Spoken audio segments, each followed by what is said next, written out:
My name is Terry Ribera. I work at Avalon Tattoo 2 here in San Diego. Tattooing is really unusual compared to a lot of other kinds of art. You have to be very precise, very clear as to how your design is going to come together, because everything that you make, it's a choice that you cannot undo, you can't paint over, you can't block out. You have to have a clear vision from the beginning.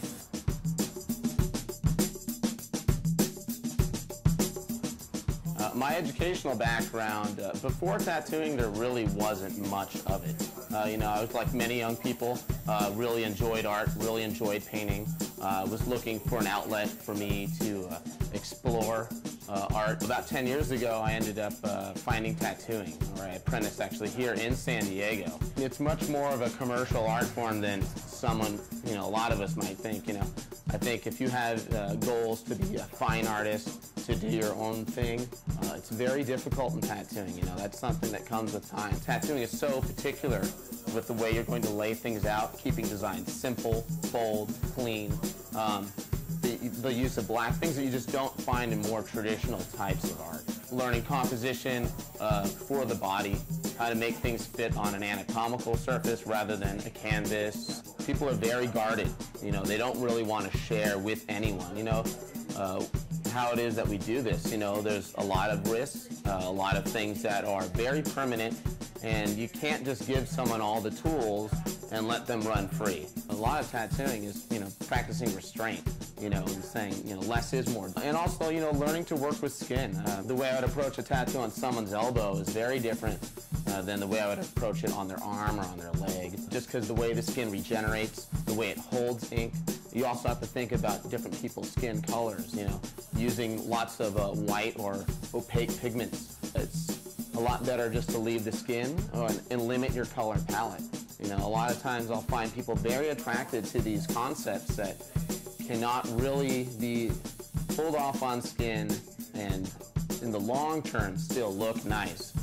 When you're dealing with clientele who's wearing something for such a long amount of time, you have to think, how is this person going to age with this, and how are they going to grow with this image? You're responsible for that, and so it was a lot of that. Learning to say no, not willing to just do whatever on people, learning to make not compromise and do what's right. A lot of the hurdles is just learning to be okay with your mistakes, and really learning, try to how to move past them as fast as you can. You have to be quick. You have to be ready to learn. You have to be your worst critic.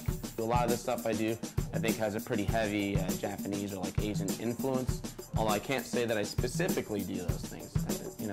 I feel that a lot of the work that I'm doing is sort of my own concoction of the people that I've worked with. Before tattooing, I liked a lot more comic book art. After I got into tattooing and really kind of being exposed to more kinds of art, I started, seeing a lot more Japanese artwork, a lot of Art Nouveau. The work of Alphonse Mucha is probably my biggest influence. Just really studying organic shapes, flowering patterns, architectural shapes, things that I could find that would make a lot of sense on people's bodies. Most people I work on, I find, they like my artwork. To me, it's really important that they actually like what I'm doing. I'd say my niche, as far as what specifically I do that makes my work more unique than maybe some other tattoo artists, I found that a lot of people gravitated towards my work because I was good at drawing people. A lot of people gravitated towards my work because I had more of an illustrative approach to tattooing, something that was a little bit more rendered, less flat. Everyone in this business comes from a very different place. They've all had different experiences, different people that they've learned from. And if you only stay in one place the whole time, you'll never have that opportunity to really learn and, broaden your skills.